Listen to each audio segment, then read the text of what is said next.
foco dentro dessa série de estudos do livro de Levítico é um desafio, porque nós precisamos encontrar os princípios que estavam por trás de cada uma dessas prescrições.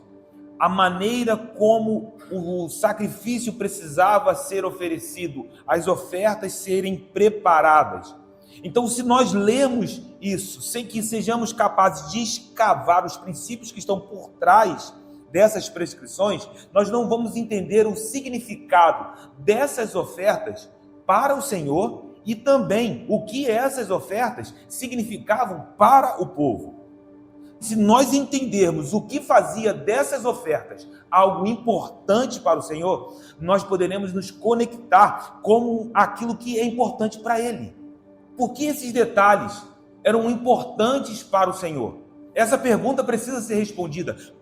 Se nós formos capazes de penetrar no texto e sondar o porquê essas prescrições, esses detalhes eram importantes para o Senhor, nós vamos descobrir aquilo que importa para Ele. E eu quero te dizer que aquilo que é importante para o meu Deus é importante para mim. Aquilo que é importante para o Senhor precisa ser importante para você. E aqui entramos num ponto que é um dos pilares deste capítulo. Nós vimos no capítulo anterior que comer carne no Antigo Testamento era um artigo de luxo, era algo muito caro. Ou seja, comer carne no Antigo Testamento era algo que marcava ocasiões específicas, ocasiões especiais, ocasiões que não eram cotidianas. Então, quando nós falamos das ofertas que estavam no capítulo de número 1, nós falamos de ofertas que eram custosas e que nem sempre alguém estava comendo carne no Israel antigo. É muito difícil a gente pensar isso, porque nós estamos tão acostumados com a carne sobre a nossa mesa, a gente já pensa em uma mistura. Tem o arroz e o feijão, mas a gente pensa em uma mistura. Isso está tão enraizado na nossa cultura que é difícil a gente imaginar que talvez em algum momento na história, em algum lugar, isso não fizesse parte do cotidiano de uma família. Mas quando nós olhamos para Israel no Antigo Testamento, principalmente nesse contexto da peregrinação, nós vamos entender que oferecer um novilho, oferecer gado, era uma oferta extremamente extravagante. Mas você percebeu o que nós acabamos de ler aqui no capítulo de número 2? Se talvez comer carne não fosse algo do cotidiano daquele povo, mas algo que marcava ocasiões especiais, o que nós lemos aqui no capítulo número 2 é completamente diferente. Porque comer pão fazia parte da experiência diária do povo. As ofertas que estão sendo trazidas aqui são ofertas que implicam diretamente no cotidiano daquele povo. Comer pão seria o sustento básico do dia a dia. Então, no capítulo de número 2, nós começamos a perceber que quando o povo trazia grãos que conseguiam cultivar, quando eles traziam o pão que fazia parte do seu consumo, eles estavam trazendo para Deus ofertas que faziam parte de sua vida cotidiana. E esse é um ponto decisivo para o que nós vamos falar aqui nessa noite. Porque por vezes nós pensamos em ofertas, mas nem sempre conectamos as nossas ofertas com a nossa vida diária. Vejam que nos versículos 1, 4, 5, 14, as ofertas que estão sendo mencionadas aqui são ofertas atreladas a grãos, farinha, o próprio azeite, que era um produto da oliveira, grãos cultivados. Veja aí, por exemplo, no versículo de número 1, quando alguma pessoa fizer oferta de manjares ao Senhor, a sua oferta será de flor de farinha, nele deitará azeite. Nós estamos falando de elementos que faziam parte do consumo diário daquele povo, faziam parte do cotidiano daquela nação. Olha o versículo de número 4, quando trouxeres oferta de manjares cozida no forno, será de bolos asmos de flor de farinha. No versículo de número 5, também fala flor de farinha. No versículo de número 14, ali a oferta de manjares das primícias. farás a oferta de manjares das tuas primícias de espigas verdes tostadas ao fogo. Ou seja, nós estamos falando aqui de grãos, de cereais, que podiam ser preparados de maneiras diferentes. Você que leu o texto percebe que existem diferentes modos de preparo, que poderiam ser, desde como se é dito no versículo de número 1, podia ser cru. O versículo de número 1 diz que era apenas a flor de farinha amassada com o azeite e sobre ela um pouco de incenso. Era trazido até o sacerdote cru, apenas amassado. Mas poderia haver preparos. Olha o versículo de número 4, que diz que ali a oferta de manjares também podia ser cozida ou assada dentro de um forno. Então, essa oferta seria uma espécie de um bolo. O versículo de número 5 já nos dá um outro detalhe. Nos mostra que poderia ser feita dentro de uma assadeira, como se fosse cozida numa panela. O versículo de número 7 nos mostra que a oferta de manjares também poderia ser preparada numa espécie de frigideira, provavelmente untada com azeite. Acho que nós chamaríamos isso de uma espécie de fritura. Então seria uma maneira de preparar a oferta. E ainda, no versículo de número 14, nós percebemos que os grãos também poderiam ser simplesmente tostados ao fogo. Então nós vemos aqui que existe uma diversidade de preparos. Por que isso é tão importante? Não perca que existe uma diferença que é determinante entre o capítulo 1 e o capítulo de número 2. No capítulo de número 1 nós vemos que, de fato, apresentar ao Senhor um novilho era muito caro, uma oferta extremamente extravagante e algo que não fazia parte do cotidiano. A alimentação do povo de Israel em seu cotidiano não tinha carne como parte do seu cardápio regular, normalmente falando. Mas quando entramos no capítulo de número 2, nós percebemos que as ofertas que estão sendo mencionadas aqui fazem parte do cotidiano. Então essa diversidade mostra que qualquer pessoa podia trazer uma oferta. Ela poderia ter um forno em casa e preparar um bolo e trazer esse bolo como uma oferta para o sacerdote apresentar uma parte ao Senhor. Mas se essa pessoa não tivesse condições de ter um forno em casa, ela poderia fazer numa assadeira, numa frigideira.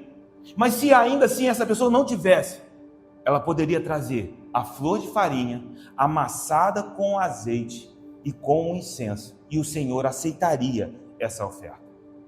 Que princípio começa a surgir no capítulo de número 2. Percebemos que todos nós temos algo para trazer à presença do Senhor. Cada um dentro das suas condições, de acordo com as suas condições. E nesse ponto, nós percebemos que uma oferta de 50 centavos tem o mesmo significado de uma oferta de 5.000 reais. Note que o princípio que está no capítulo de número 2 é que essas ofertas representavam a maneira do povo viver, apontavam para o dia a dia da pessoa. Então, se alguém tivesse condições de assar um bolo num forno, é porque durante a sua semana ela poderia fazer isso dessa maneira. Mas de maneira alguma o sacerdote olharia para alguém trazendo um punhado de farinha amassado com azeite e dizer: o Senhor não aceita essa oferta. Porque quando Deus está chamando o povo para trazer as ofertas de manjares, o Senhor está olhando para o dia a dia do povo. Está vendo as condições de cada um. Olhando para uma perspectiva como essa, faz muito sentido o que Jesus disse a respeito da viúva pobre em Lucas 21, a partir do verso de número 1, e eu creio que vale a pena lermos. Nós perceberemos que os ricos traziam grandes valores. É uma observação que Marcos faz no capítulo 12, verso 41, não é uma observação feita por Lucas, mas veja o que Lucas diz. Estando Jesus a observar, viu os ricos lançarem suas ofertas no gasofilaço. Viu também certa viúva pobre lançar ali 2 pequenas moedas e disse: verdadeiramente vos digo que esta viúva pobre deu mais do que todos. Por quê? porque todos estes deram como oferta daquilo que lhes sobrava. Esta, porém, da sua pobreza, deu tudo o que possuía, todo o seu sustento. Marcos nos diz que essas ofertas trazidas pelos ricos eram grandes quantias. Contudo, o que Jesus observa é que aquelas ofertas que estavam sendo trazidas, embora fossem grandes quantias, grandes valores, não representava o que de fato aquelas pessoas viviam. Aquilo não era um valor que apontava de fato para o cotidiano daquelas pessoas. Eles estavam dando aquilo que sobrava. Não estavam dando algo que fazia parte do seu dia a dia. Eles olhavam e diziam, isso aqui não me faz falta.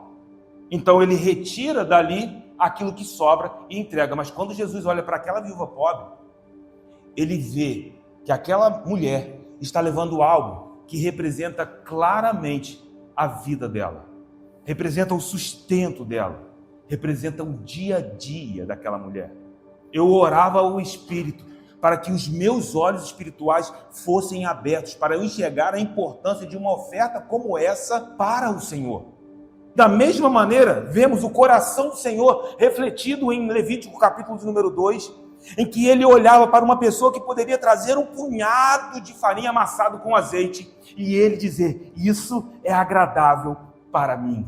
Às vezes, o que nós possuímos se torna uma balança para a oferta do outro. Em que sentido? Às vezes ficamos impactados quando nós vemos alguém dar aquilo que nós não temos condições de ofertar. Uau! Aquela pessoa fez uma oferta extremamente extravagante. E nós medimos isso de acordo com a nossa condição.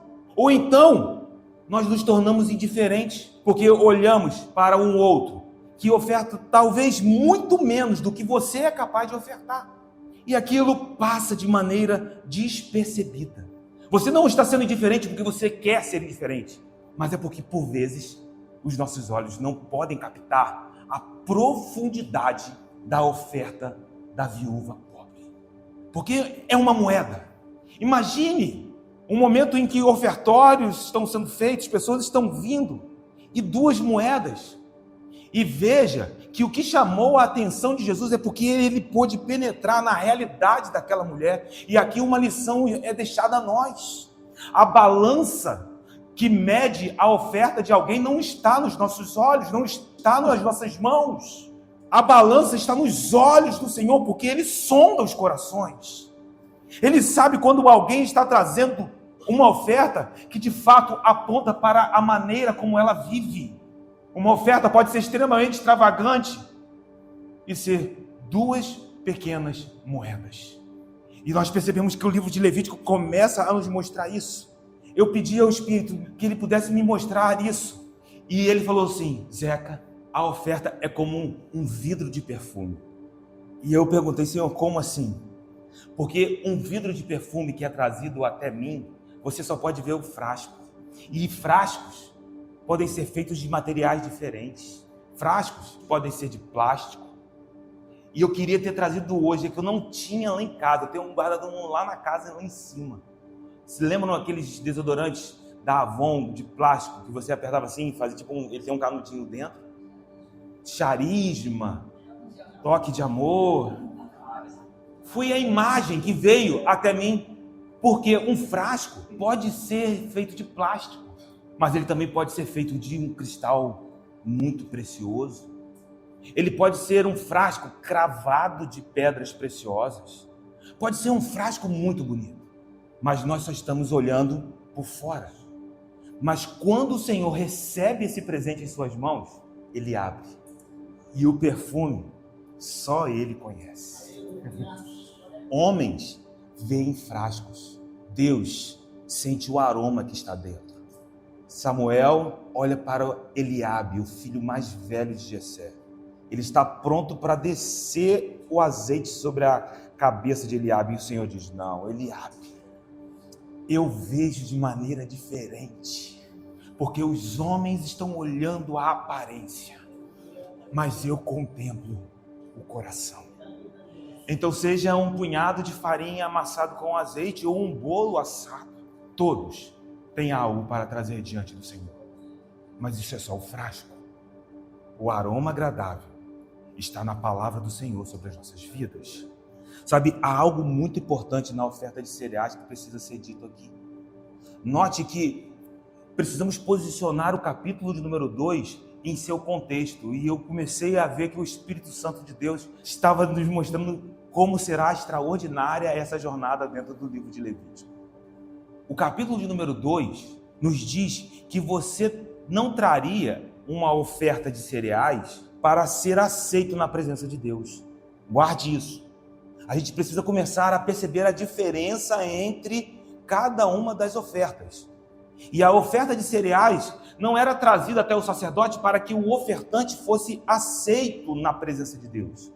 Essa oferta seria trazida porque o ofertante já havia sido aceito na presença do Senhor. E como nós vemos isso? A posição desse capítulo dentro do livro de Levítico é decisiva para fundamentar o que nós estamos dizendo nessa noite.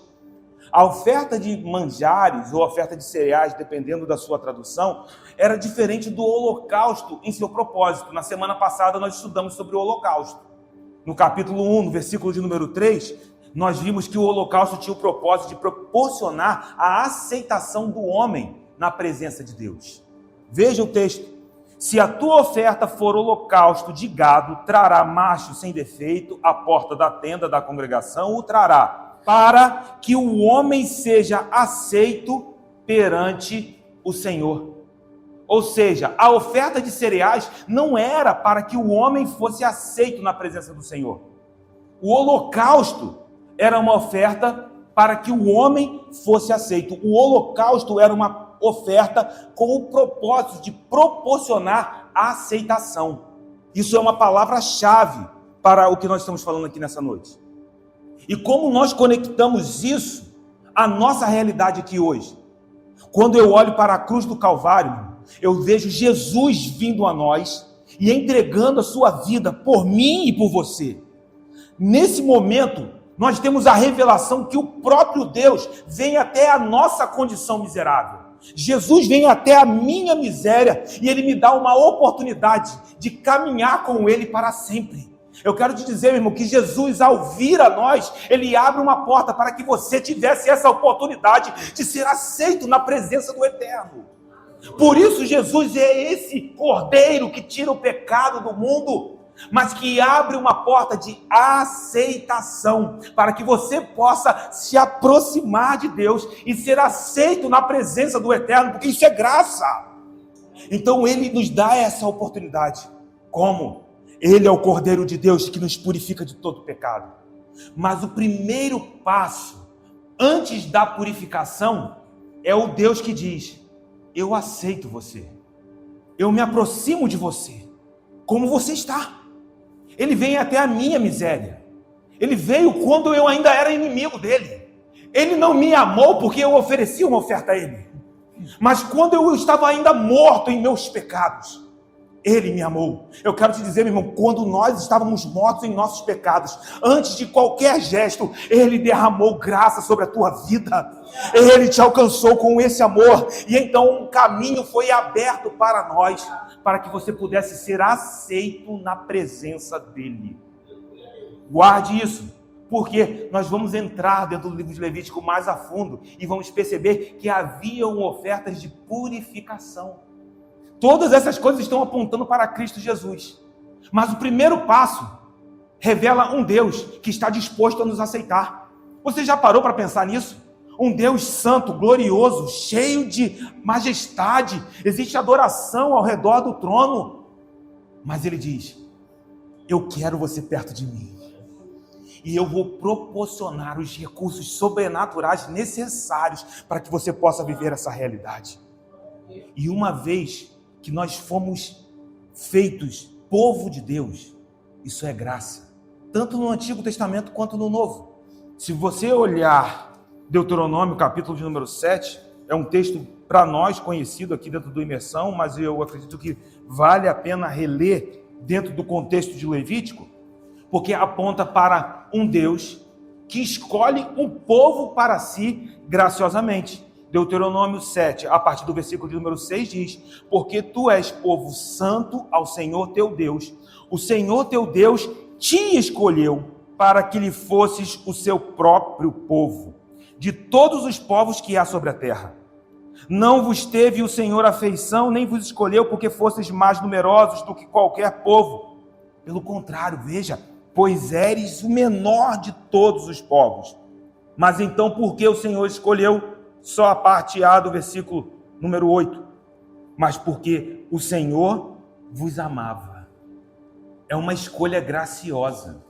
Não havia nada que pudesse ser um indicador de mérito para essa escolha. Pelo contrário, Deus está dizendo assim: vocês eram os menores. E tenho percebido que essa é a maneira do Senhor trabalhar. Hoje conversava com a Bia antes aí de casa e falávamos exatamente sobre isso. Que parece que o Senhor olha para aqueles que não são, e é exatamente esses, para confundir os que são, as escolhas do Senhor são feitas. Porque Ele é soberano, Ele é Deus, Ele é Senhor, e nós somos seus servos. Mas essa escolha não está apenas atrelada à nação de Israel histórica, à nação de Israel étnica. Não, essa escolha também fazia parte da realidade neotestamentária, a realidade do Novo Testamento. Quando você abre a tua Bíblia em Romanos, no capítulo de número 9, no verso de número 25, Paulo, então, escrevendo à igreja de Roma, ele diz: os quais somos nós, a quem também chamou, não só dentre os judeus, mas também dentre os gentios. Assim como também diz em Oséias: chamarei povo meu ao que não era meu povo. O que Paulo está dizendo? O Senhor está olhando para as nações, e das nações Ele está chamando, Ele está trazendo um povo à existência.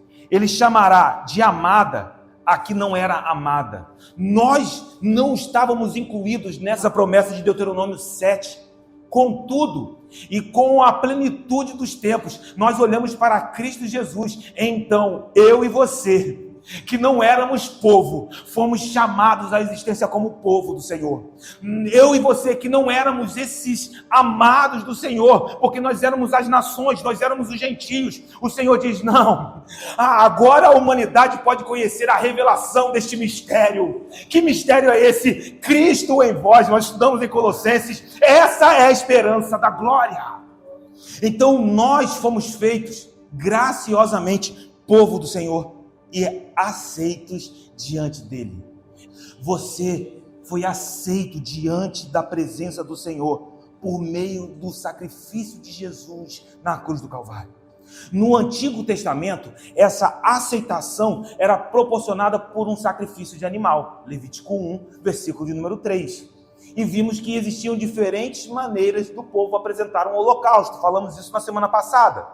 Podia ser um cabrito, poderia ser até uma rolinha, mas ainda assim é um fio de graça, porque é o sacrifício de um animal como substituto de um pecador. Contudo, quando adentramos no Novo Testamento e nós recebemos o Evangelho da verdade, então um oceano de graça se abre a nós. Porque se no Antigo Testamento um animal era sacrificado para que o homem fosse aceito diante de Deus, no Novo Testamento nós encontramos o Filho de Deus sendo entregue pelo próprio Pai, para que eu e você pudéssemos ser aceitos na presença dele.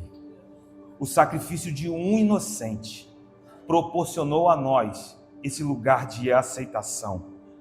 E agora, neste lugar, se você entende essa realidade, que você foi aceito diante dele, tudo que somos. Lembra que eu falei do cotidiano? Tudo que temos pertence a ele. É disso que o capítulo de número 2 começa a falar. E aqui percebemos que cada detalhe traz princípios que apontam para essa obra realizada na cruz do Calvário e que nós precisamos entender e viver a partir da perspectiva dela. Os detalhes na preparação desses cereais, os versículos que nós lemos, existiam ingredientes específicos que precisavam ser somados a esses cereais. Versículo de número 1, 2, 15, 16, repetem essa informação. Se você olhar no versículo de número 1, você vai perceber que a oferta de flor de farinha deveria ser preparada juntamente com azeite e incenso. Note como essa informação se repete no texto. No versículo de número 2, novamente, um dos quais tomará dela um punhado da flor de farinha e do seu azeite com todo o seu incenso. É uma marca do texto de Levítico, as informações vão se repetindo. Se você olhar o versículo de número 15, quando fala das ofertas como primícias, que eram as espigas verdes tostadas, sobre esses grãos tostados, deitar azeite e por cima incenso. O versículo de número 16 repete isso no final, quando fala sobre as espigas esmagadas, juntamente com o azeite e com todo o incenso, identificado como oferta queimada ao Senhor. Então nós temos dois elementos, azeite e incenso. O azeite no Antigo Testamento, por várias vezes, é associado ao Espírito Santo. Nós vamos ver ainda mesmo nos dias de Samuel, quando Davi é ungido, é azeite que é deitado sobre Davi. O chifre está cheio de azeite. Mas 1 Samuel, capítulo número 16, verso de número 13, diz que uma vez que o azeite é derramado sobre a vida de Davi, o Espírito Santo se apossou de Davi. Então, entenda o princípio da oferta. A nossa oferta precisa estar permeada dessa realidade. Você já parou para olhar a sua oferta sendo permeada pela ação do Espírito Santo? As ofertas de cereais deveriam ser uma oferta do cotidiano, uma oferta do dia a dia. A unção do Espírito deve ser um elemento presente em cada parte da nossa vida. Meu irmão, quando você traz uma oferta que seja um valor financeiro, você já parou para pensar que no seu dia a dia de trabalho, o Espírito Santo de Deus está contigo? E que essa oferta só é colocada dentro do gasofilaço porque o Espírito esteve contigo? Que é uma obra do Espírito estarmos ali trazendo uma oferta do nosso cotidiano? Ou nós não somos guiados pelo Espírito quando estamos no nosso trabalho? Porque se nós não estivermos conectados com essa realidade, podemos estar trazendo cereais sem azeite. Como isso nos faz tremer. Mas que em nome de Jesus, à medida que nós avançamos nesse lugar do conhecimento de Deus e de como nos aproximamos dele, que cada uma das nossas ofertas sejam encharcadas da realidade do Espírito, em nome de Jesus. Aqueles que vivem no Espírito manifestarão o fruto do Espírito. Isso é Gálatas, capítulo número 5. Amor, paz, longanimidade, domínio próprio, paciência, temperança. Veja que nessas ofertas estão conectadas a vida do Espírito. E eu declaro isso em nome de Jesus, que os nossos cotidianos sejam encharcados da realidade do Espírito. E isso é para a glória dele, meu irmão. Isso é para que o nome dele seja exaltado. Isso é tão profundo que se nós não trouxermos até mesmo a realidade dos nossos relacionamentos para esse momento da oferta, podemos estar trazendo ofertas que não são agradáveis ao Senhor. Se você olhar na tua Bíblia, no livro de Mateus, no capítulo de número 5, Mateus, capítulo de número 5, no verso de número 23, veja o que Jesus nos fala sobre um detalhe no momento da oferta. Se, pois, ao trazeres ao altar a tua oferta, e ali te lembrares de que o teu irmão tem alguma coisa contra ti, Jesus já diz, olha, não coloca oferta, deixa a oferta ali, vai primeiro reconciliar-te com o teu irmão, e então voltando, faze a tua oferta. Você pode perceber, meu irmão, que por vezes nós não penetramos na profundidade do que está acontecendo no momento de um ofertório.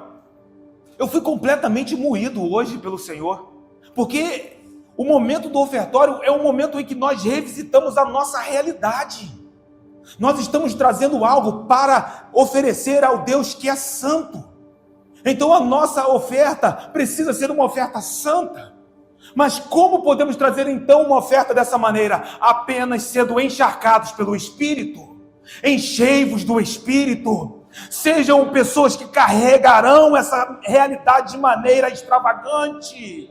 Em nome de Jesus, veja que perdão é uma realidade do Espírito. Misericórdia, que só liberamos porque entendemos a misericórdia que recebemos.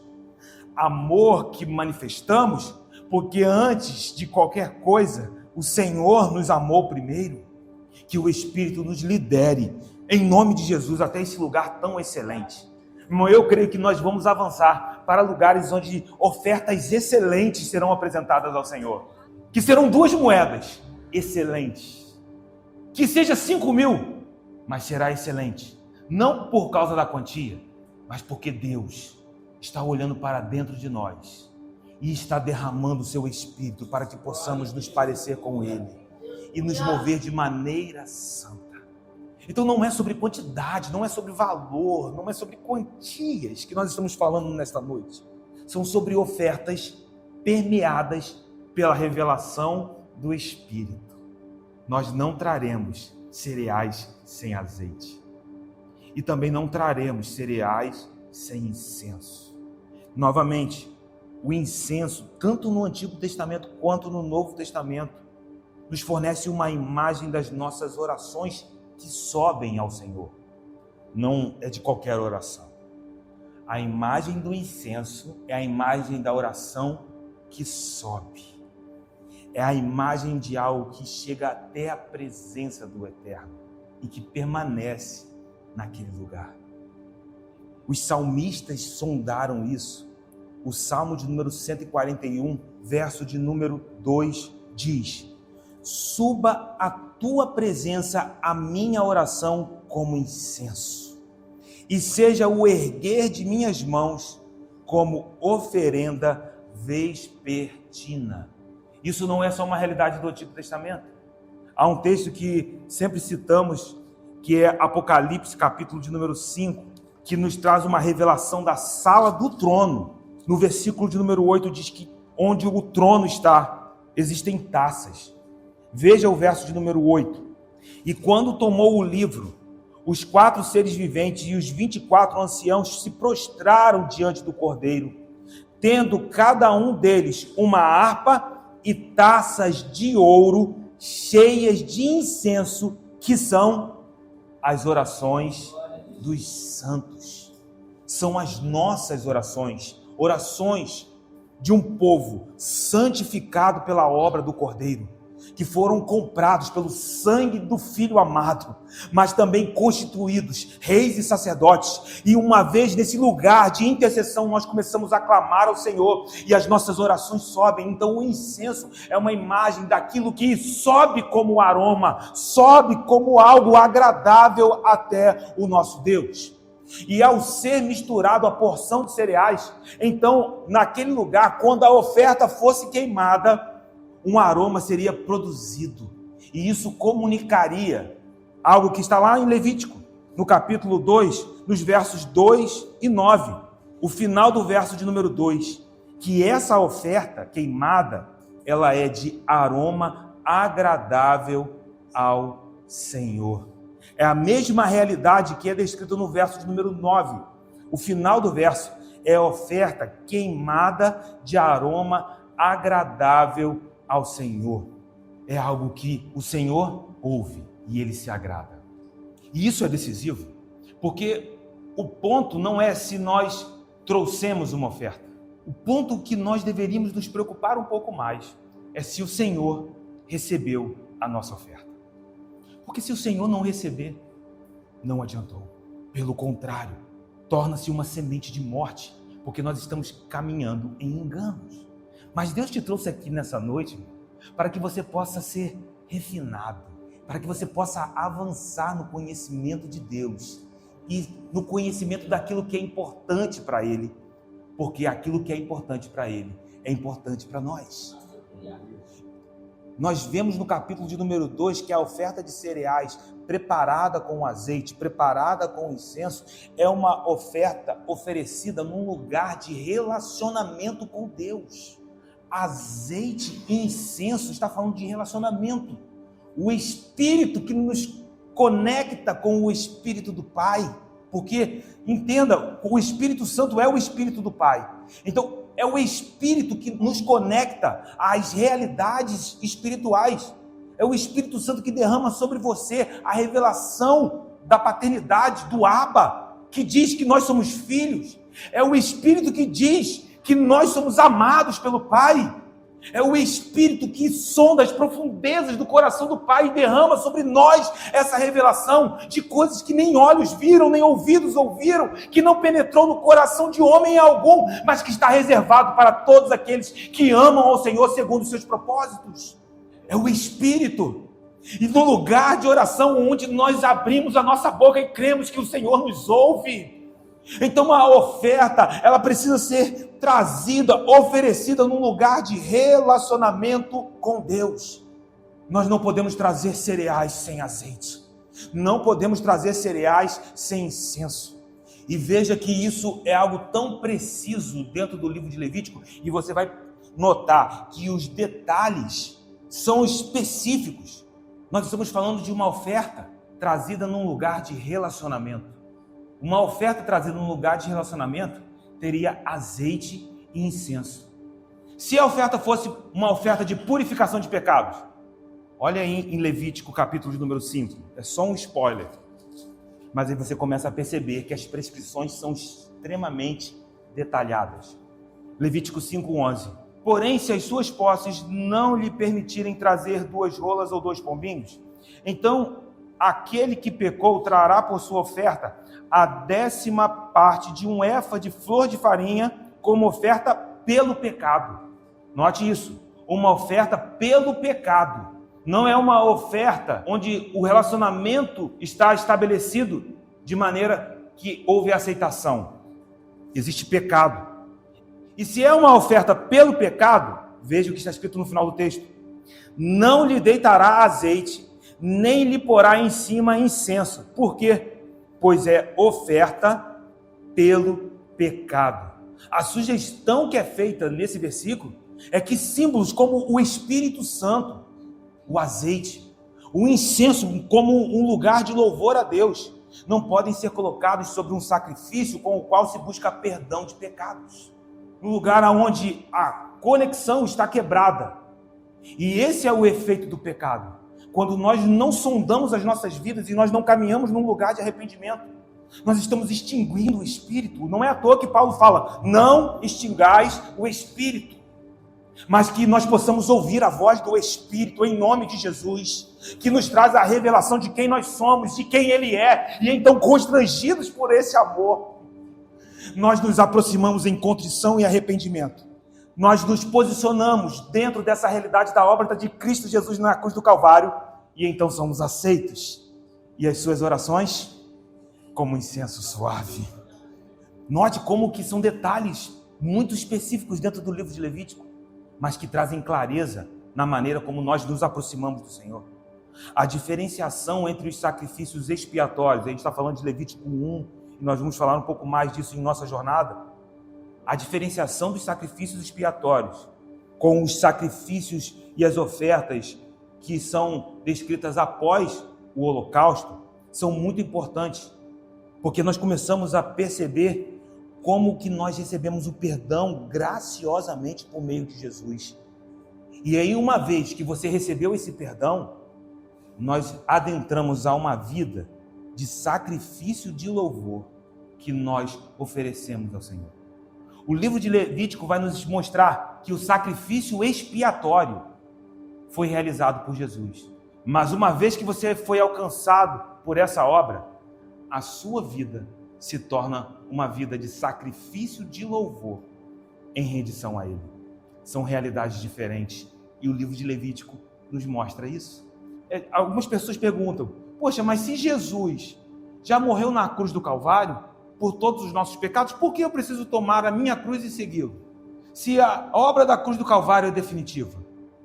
entenda que o sacrifício dele é expiatório, o seu não. O sacrifício dele nos purifica dos pecados, o seu não. Então, o que é tomar a minha cruz e segui-lo? É o caminho do discípulo. É o caminho daquele que entende quem é o Senhor e segue os passos do Mestre.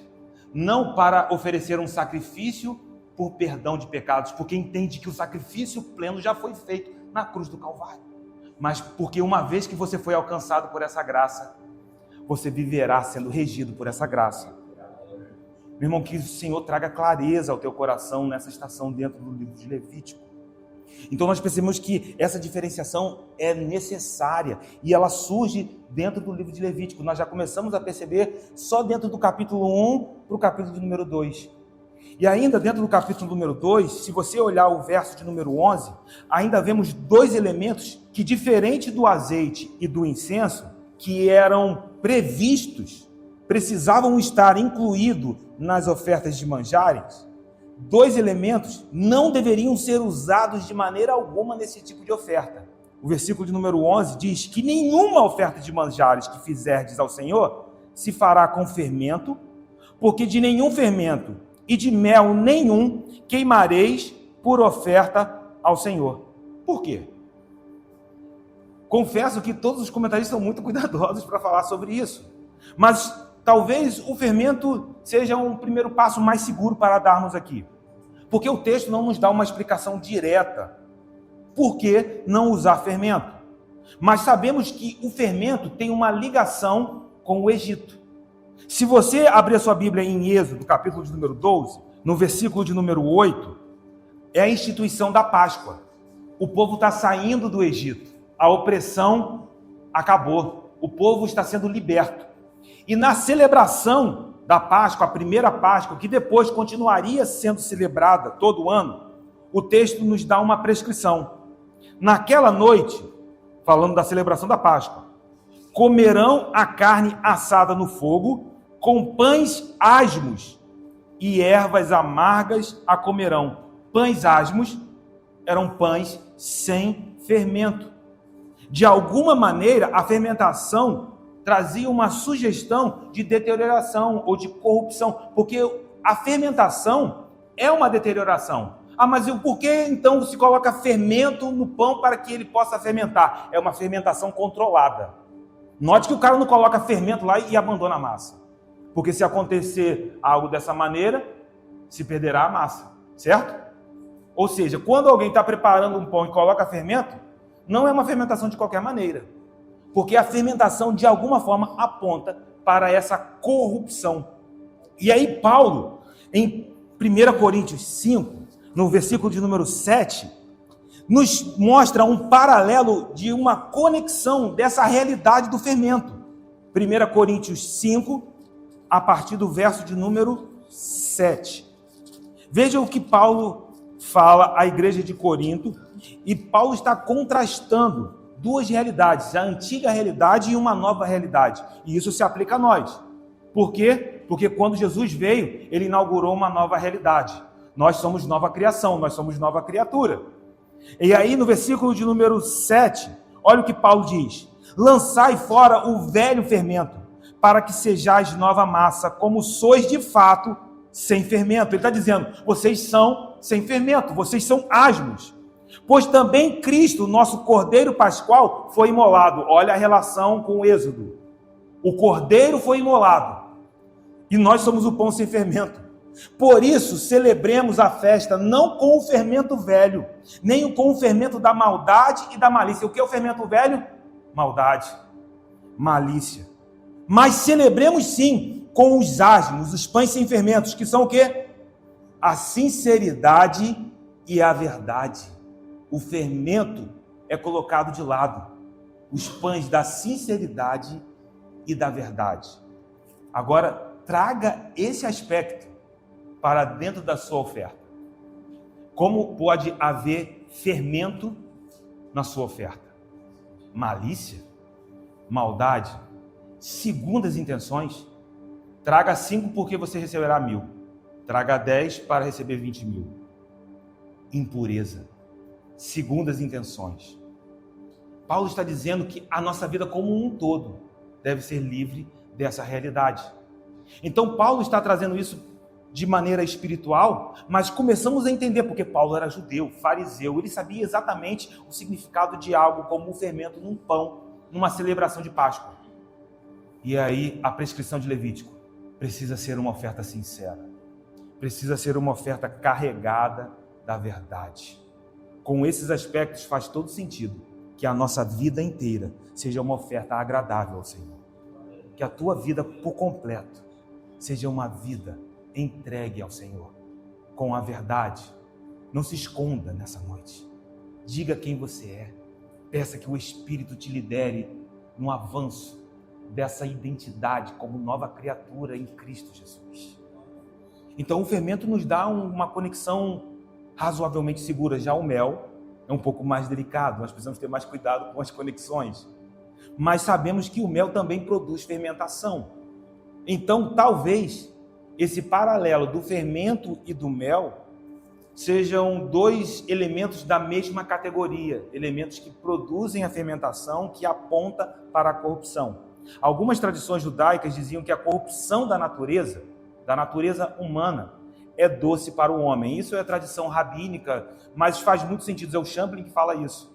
E eu achei interessante porque talvez eles poderiam entender que o mel apontaria para um símbolo da corrupção, porque isso alimentaria a carne, mas isso é tradição, mas faz sentido.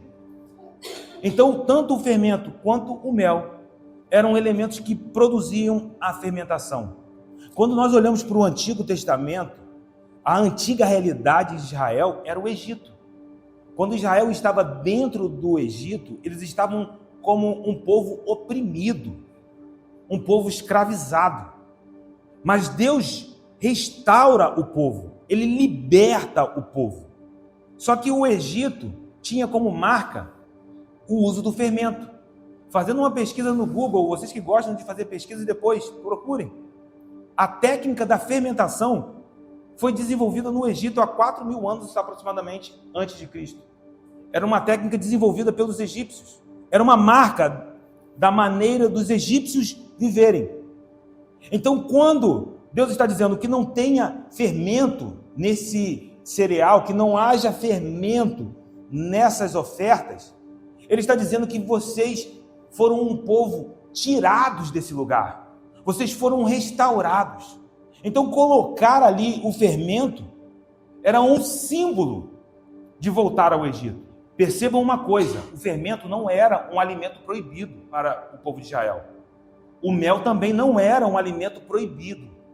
O que Deus está dizendo é que nesse momento, quando vocês estão trazendo uma oferta que representa que a vida de vocês foram aceitas diante do Eterno, essa oferta não pode trazer marcas do Egito, não pode trazer marcas da corrupção.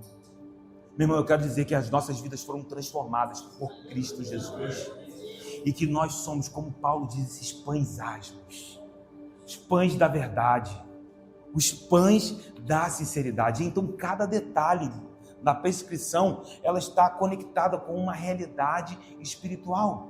Ainda dentro do versículo de número 12, volte, Levítico 2, verso de número 12, nós vamos ver que essas ofertas são mencionadas como primícias, e isso é uma referência à qualidade desses grãos. Verso de número 12, deles trareis ao Senhor por oferta das primícias, todavia não se porão sobre o altar como aroma agradável.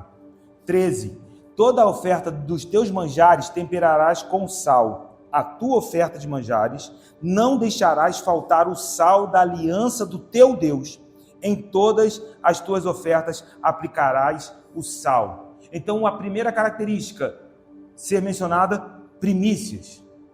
Eram ofertas específicas, grãos selecionados. Não eram qualquer grão. Levítico número 1 nos mostrou que o animal para o holocausto deveria ser um animal sem defeito. E uma vez que esse animal fosse oferecido, o pecador tinha o seu pecado expiado e ele passava a ser aceito diante de Deus. Se você foi aceito diante de Deus, o capítulo número 2 diz, então traga o teu melhor para o Senhor. Traga o teu melhor. Seja um bolo muito bonito assado no forno, seja um punhado de farinha amassado com azeite. Mas que isso seja o teu melhor. Sabe, quando nós entendemos que esses grãos, antes de tudo, são presentes de Deus. Porque ninguém traria uma oferta ao Senhor que antes Deus não tivesse derramado sobre a vida daquele adorador, sobre a vida daquele ofertante. Irmão, se você tem a oportunidade de vir até o altar para trazer uma oferta, celebre ao Senhor, porque isso é um sinal de que as mãos do Senhor estão sobre a tua vida, te abençoando. Só que aí o versículo 13 traz mais um detalhe: temperado com sal. E certamente o sal preserva, ao passo que o fermento deteriora. Só que o texto aqui nos dá mais informações, porque não é qualquer sal. Não deveria faltar o sal da aliança do teu Deus. Então nós não estamos falando de lidar com o sal de qualquer maneira, porque o sal aqui aponta para o sal da aliança com o teu Deus. É um sal que aponta para a aliança. No Antigo Oriente era de costume comerem sal juntos após firmarem uma aliança, e há duas passagens no Antigo Testamento onde o sal é relacionado com uma aliança, e nos dois textos, essas alianças são alianças perpétuas. Então, quando nós estamos falando deste sal, nós estamos falando de uma imagem, de uma aliança que tem caráter perpétuo. Para que não fiquem minhas palavras, vai em Números, capítulo de número 18, verso de número 19. Todas as ofertas sagradas que os filhos de Israel trouxerem, oferecerem ao Senhor, dei-as a ti e aos teus filhos, e a tuas filhas contigo, por direito perpétuo. Aliança perpétua de sal, perante o Senhor, é esta para ti e para a tua descendência contigo. Vocês que gostam de referências, 2 Crônicas 13:5, fala de uma aliança de Deus perpétua, uma aliança de sal, que o Senhor faz com Davi. Então, o fato de temperar uma oferta com sal em Levítico, entenda isso, dentro do livro de Levítico, significa que o adorador, que o ofertante, aquele que traz a oferta, está num relacionamento de aliança eterna com o Senhor. Note a seriedade disso. Quando um ofertante trazia a sua oferta, tinha azeite, o Espírito, tinha incenso, um lugar de relacionamento estabelecido. Mas o adorador estava consciente de que ele fazia isso dentro de um lugar de aliança perpétua com o Senhor. Você não entregou a sua vida apenas por anos nas mãos do Senhor. Nós entregamos as nossas vidas nas mãos do Senhor para toda a eternidade. E aí nessa aliança nós temos boas notícias, porque Deus nunca vai te abandonar. É isso que aponta uma aliança perpétua. Deus nunca nos abandonará, Deus não abandonará o seu povo. Mas o adorador, nós, também precisamos compreender que as nossas vidas, por inteiro, pertencem ao Senhor. É dentro desse lugar que nós começamos a avançar. E aí Jesus faz uma observação que é muito pertinente, está registrada no Evangelho de Marcos, no capítulo de número 9, versículo de número 44. Jesus está falando sobre discipulado, Jesus está falando sobre caminhar no meio de tensões, Jesus está falando sobre momentos difíceis. Marcos, capítulo de número 9, no versículo de número 49, ele fala que os discípulos são sal da terra. Mas veja que o verso número 49 diz: porque cada um será salgado com fogo. Bom é o sal, mas se o sal vier a tornar-se insípido, como lhe restaurar o sabor? Então ele diz: tende sal em vós mesmos e paz uns com os outros. Faça a relação com Levítico. Fogo, sal. Esses aspectos que estão presentes lá em Levítico também são aspectos que estão presentes na vida de um discípulo. Essa é uma imagem de uma vida verdadeiramente entregue no altar. Nós fomos chamados para esse lugar onde o fogo nos purifica, onde por vezes nós somos provados pelo fogo, mas sabemos que uma vez provados, e essa experiência sendo trazida a nós como uma dádiva de Deus, nós sairemos dali aprovados, meu irmão. No meio das dificuldades, Tiago nos chama, tem de bom ânimo, se alegrem, porque vocês passando por isso, sendo aprovados, isso traz peso de glória para a tua vida. Então, no meio da pressão, no meio do fogo, nós temos experiências que podem produzir pressões, dificuldades, mas ao sermos aprovados, isso possui glória. Ou seja, se aponta para a glória, é uma oferta ao Senhor. E é uma oferta em que nós mesmos vivemos para a glória dele. Meu irmão, que nós possamos sair daqui para viver para a glória dele. Mas se o sal perder o seu sabor, então ele é inútil. Ele é sem propósito. Não adianta trazer a oferta. Não adianta trazer cereais se não tiver sal. Porque existe uma maneira de se aproximar dele. A oferta de manjares é uma expressão técnica dentro do livro de Levítico. A palavra hebraica para manjares é minhá. É um termo que aponta para a oferta de cereais dentro do livro de Levítico, mas no Antigo Testamento, essa expressão tem um alcance maior, tem um sentido mais amplo. E eu quero mostrar para vocês que é extremamente significativo entender essa raiz, porque a primeira vez que essa palavra minhá aparece no Antigo Testamento, que é usada em Levítico para manjares, surge exatamente no contexto da oferta de Caim e Abel. Quando Caim e Abel estão trazendo ofertas ao Senhor, eles estão trazendo minhá, uma oferta específica. E veja que não é uma oferta específica de cereais, porque Caim traz do fruto da terra, mas Abel traz um animal.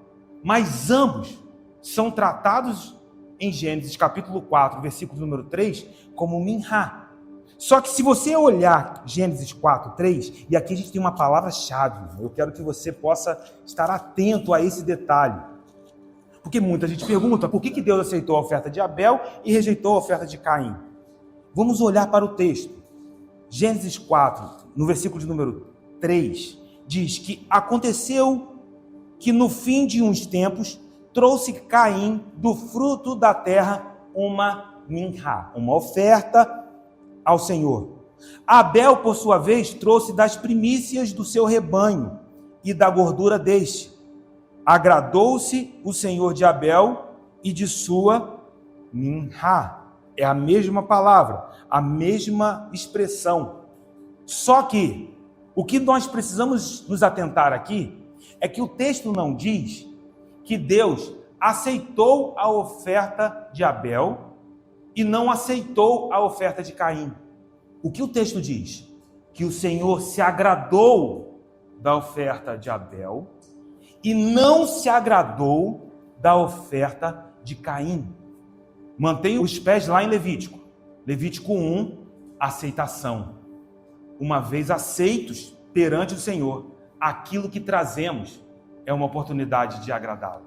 Quando você olha o versículo de número 7, veja o que Deus diz para Caim, porque ele percebe que o semblante de Caim cai.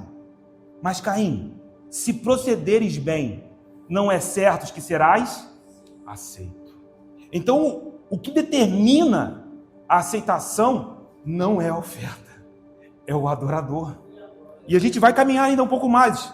Vamos só olhar para o texto, a gente vai fazer outros paralelos, eu quero ser extremamente cuidadoso com o texto, porque por vezes a gente acaba especulando algumas coisas, mas eu quero só me ater àquilo que o texto está dizendo. Claramente, o que o texto diz é que Caim não foi aceito, mas se ele mudasse o seu procedimento, ele seria aceito. E então ele teria uma oportunidade de trazer algo que também agradaria ao Senhor. Por que estou falando isso? Porque existem ofertas que Deus aceita, mas existem ofertas que Deus rejeita. E como nós conseguimos discernir isso aqui dentro do capítulo número 4? Por vezes, nós vemos pessoas que vão dizer, não, você pode trazer a sua oferta, pregando, Deus vai aceitar a oferta de alguém, e o ofertante vai ser abençoado, porque isso é um princípio do reino. Então, se qualquer pessoa pode trazer uma oferta e vai dizer assim, não, eu vou trazer, eu vou lançar essa semente, e isso será um sinal da bênção do Senhor sobre a minha vida. Eu pergunto a vocês, ofertar ao Senhor sem entender que Deus está procurando os nossos corações é uma bênção? Trazer uma oferta para o Senhor, sem que dentro dos nossos corações exista um desejo de travar um relacionamento com Ele, isso será uma semente de vida? Será que isso está produzindo de fato bênçãos na vida dessa pessoa? Ou será que nós estamos olhando para aquilo que aquela pessoa está vivendo e estamos considerando isso como a bênção do Senhor? Então, se uma pessoa que não tem uma aliança com Deus, note isso, esse ponto é extremamente decisivo, para que nós venhamos trazer uma oferta e essa oferta agrade ao Senhor. Se uma pessoa que não tem uma aliança com Deus e nem tão pouco deseja travar um relacionamento com Ele, não, porque eu sei que se eu levar lá 1.000 eu vou ganhar 10.000, ou se eu levar 10.000 eu vou ganhar 1 milhão. Então essa pessoa está prosperando porque ela está se enriquecendo? Será que ela só está enriquecendo por causa desse fato de trazer um valor? Podemos responder isso na palavra. Primeiro, quem disse que Deus só abençoa o justo? Jesus disse que o nosso Deus faz chover sobre o justo e o injusto. Ah, mas e se for um homem mau? E se for um ímpio, Zeca? Os salmistas já fizeram essa pergunta. Ficaram conturbados, mas como o homem mau, como o ímpio pode prosperar? Abra tua Bíblia no livro de Salmos 73. Talvez seja um texto conhecido, mas é necessário. Verso de número 1. Com efeito, Deus é bom para com Israel, para com os de coração limpo. Quanto a mim, porém, veja o salmista se declarando: quase me resvalaram os pés, eu estou quase caindo. Por quê? Pouco faltou para que se desviassem dos meus passos, pois eu invejava os arrogantes ao ver a prosperidade dos perversos. Para eles não há preocupações e o seu corpo é sadio e nédio. Vá no versículo de número 12. Eis que são estes os ímpios, e sempre tranquilos aumentam as suas riquezas. Estão enriquecendo. Com efeito, inutilmente conservei puro o coração e lavei as mãos na inocência. O salmista está quase resvalando os pés. Ele está dizendo assim: não valeu a pena viver na presença do Senhor. Versículo 16. Em só refletir para compreender isso, achei muito pesada a tarefa para mim. Verso 17.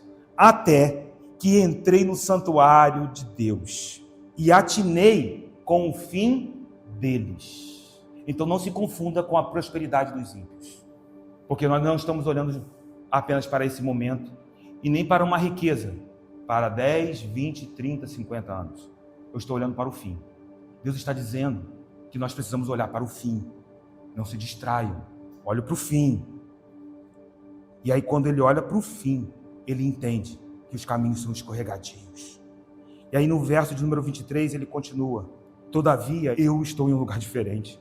Eu estou sempre contigo e tu sempre me seguras pela minha mão direita.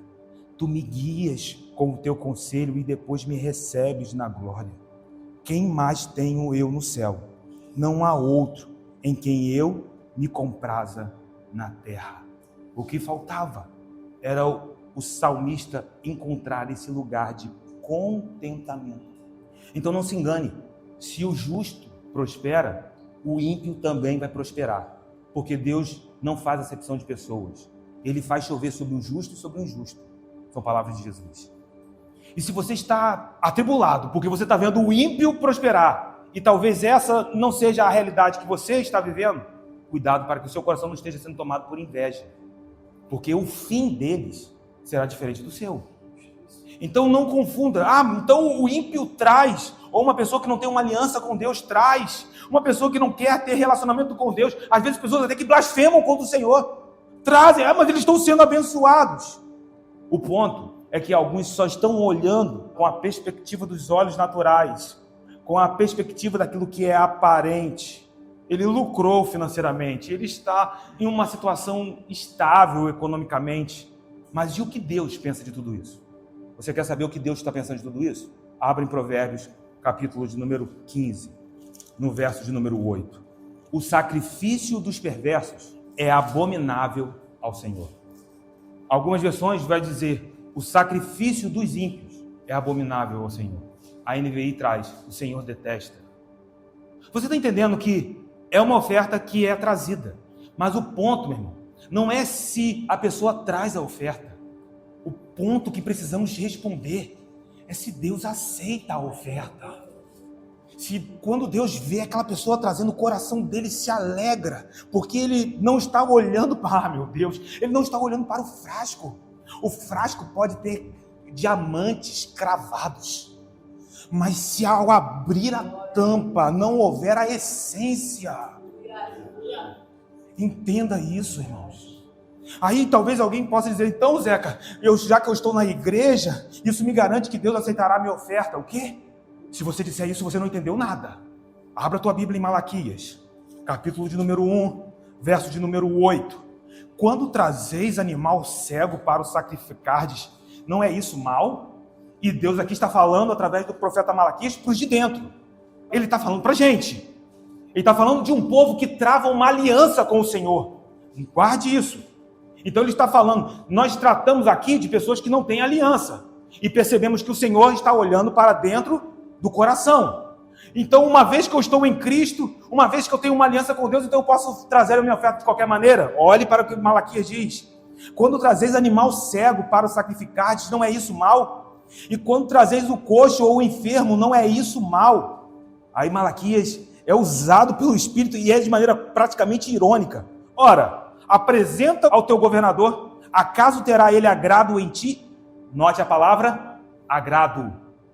Por acaso ele vai se agradar dessa oferta? Lembra de Caim? Não agradou. De Abel, a oferta que agradou. Por acaso você vai trazer essa oferta e o teu governador vai se agradar de você? Ele vai ser favorável a você? Diz o Senhor dos Exércitos. Agora, pois, suplicai o favor de Deus, que nos conceda a sua graça. Mas com tais ofertas nas vossas mãos, aceitará ele, o Senhor, a vossa pessoa? Novamente, agora a palavra muda. Caim não foi aceito. Por acaso, dessa maneira, vocês serão aceitos na presença do Senhor?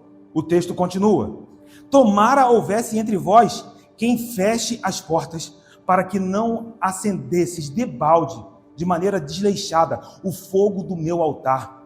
Eu não tenho prazer em vós, diz o Senhor dos Exércitos, nem aceitarei da vossa mão a oferta. Ele está dizendo, vocês trazem e eu não aceito. Aí eu pergunto para você, meu irmão, o que Deus está procurando nessa noite? Talvez sejam duas moedas, mas Jesus está assim, olhando para dentro de nós aqui nessa noite. Que o teu coração esteja nesse lugar, porque senão nós não seremos diferentes dos que estão lá fora. Precisa entender que existe um lugar, uma maneira em que Deus espera que nós venhamos nos moldar. Existe uma maneira de se aproximar. Veja que a resposta será não. O Senhor não aceita. Deus não está fazendo acepção de pessoas. Deus não está olhando, eu amo vocês e não amo aqueles que estão lá fora. Eu amo vocês, mas eu não amo o homem mau. Deus está dizendo, eu amei a todos. E eu estou propondo uma aliança. E o modo como nós vivemos, o modo como nós nos aproximamos, isso faz parte dessa aliança. Ele nunca nos abandonará, mas você entende que Ele está te chamando para uma aliança perpétua, que a maneira como você vive importa. Veja que a oferta de Caim não agradou o Senhor. Mas por quê? O versículo 7 de Gênesis nos mostrou. Porque o seu proceder, o proceder de Caim não o fazia aceito. Existia alguma coisa que Caim precisava mudar. E Deus diz, Caim, se você mudar o seu proceder, não é certo que será aceito? Será que depois dessa mudança de proceder, não haveria aceitação para você, Caim? Será que se você mudar o seu proceder, Caim, será que a tua oferta não vai ser agradável? Aqui precisamos sondar. Por que Deus, então, aceita a oferta de Abel e rejeita a oferta de Caim? A gente poderia caminhar em algumas conjecturas, mas acredito que a resposta está num lugar no texto bíblico. Porque Deus se agradou da oferta de Abel, porque Abel era aceito na presença dele. Então, o que diferencia Caim de Abel? É que antes de Deus aceitar a oferta, Deus primeiro aceita o adorador. Antes de Deus se agradar da oferta, é porque primeiro Ele aceitou você na presença dele. Mas e se alguém trouxer? Meu irmão, não seguir pelos olhos naturais. Então, qual é o ponto decisivo entre Caim e Abel? Há um versículo que nos diz a diferença entre a oferta de Abel e Caim. Hebreus 11, no verso de número 4. Veja o que o autor do livro de Hebreus diz. Pela fé, Abel ofereceu a Deus mais excelente sacrifício do que Caim. Qual é a diferença? Fé. Pelo qual obteve testemunho de ser justo, tendo a aprovação de Deus quanto às suas ofertas, por meio dela, também mesmo depois de morto, ainda fala. Foi pela fé que Abel ofereceu mais excelente sacrifício. E aqui está o cerne do Evangelho. Aqui está o cerne que nos faz nos aproximar de maneira segura do Deus Todo-Poderoso. Foi pela fé que Abel ofereceu mais excelente sacrifício. E Paulo, em Romanos 1, versículo 17, ele diz: visto que a justiça de Deus se revela no Evangelho de fé em fé, como está escrito, o justo viverá pela fé. Sabe por que você é aceito na presença de Deus? Não é porque a sua oferta é mais ou menos do que a oferta de alguém que não tem uma aliança com Deus. É porque antes de qualquer coisa, pela fé em Cristo, nós somos aceitos diante de Deus. E uma vez que você é aceito diante de Deus, a nossa oferta se torna agradável ao Senhor. Então o Levítico nos mostra que, diferentemente do holocausto, por isso que a gente precisa caminhar dentro do livro de Levítico, porque as ofertas vão começar a ganhar contornos completamente diferentes. O holocausto era para que o homem fosse aceito na presença de Deus. Uma vez que ele era aceito na presença de Deus, então ele podia trazer uma oferta. E essa oferta, segundo as prescrições, elas seriam ofertas agradáveis ao Senhor. Mas note que não adianta você querer trazer uma oferta, por maior que seja a quantia, se você não estiver entendendo que é pela fé que você se aproxima dele, que é pela fé que você está disposto a travar um relacionamento com ele, e isso é graça, isso não vem de nós, isso é um dom de Deus. E aí, para fechar, Levítico 2 nos diz que uma porção memorial dessa oferta era lançada no fogo. Lembra que eu disse que uma parte ficava para o sacerdote? Mas um punhado dessa oferta de cereais era lançada no fogo. E por que uma oferta memorial? Um memorial é um lembrete. Mas para Deus? Não. Porque Deus não se esquece. Mas é um lembrete para nós. É um lembrete que Deus nos aceitou diante dele. É um lembrete que, graciosamente, ele ouve as nossas orações. Que ele se agradou dos nossos corações. Porque ele antes abriu um caminho para que eu e você pudéssemos estar aqui. É um lembrete de que ele é o nosso Deus, mas que nós somos o seu povo. A maneira como você traz a sua oferta aponta para toda a sua vida. A oferta de cereais era uma oferta do seu cotidiano. Era uma oferta que apontava para o seu trabalho. Apontava para o pão que estava sobre a sua mesa. Era uma oferta que eles traziam. Mas porque foram aceitos diante de Deus, aquela oferta subia como aroma agradável ao Senhor. Eu quero orar aqui com vocês, porque eu quero que a minha vida inteira seja uma oferta agradável ao Senhor. Deus não pode ser manipulado, Ele é Senhor. Que o temor santo nos domine. Se as pessoas estão ali e parecem que estão prosperando, não se limitem ao natural. Se há algo aqui nessa noite que nós precisamos pedir, Senhor, ensina-nos a trazer uma oferta que te agrade. Ensina-nos a trazer uma oferta que importa para o Senhor. E aqui pedimos misericórdia a Deus, porque por vezes achamos que podemos manipular os princípios do reino. Eu faço aqui a oração de Daniel: Senhor, tenha misericórdia de nós, porque são enganos.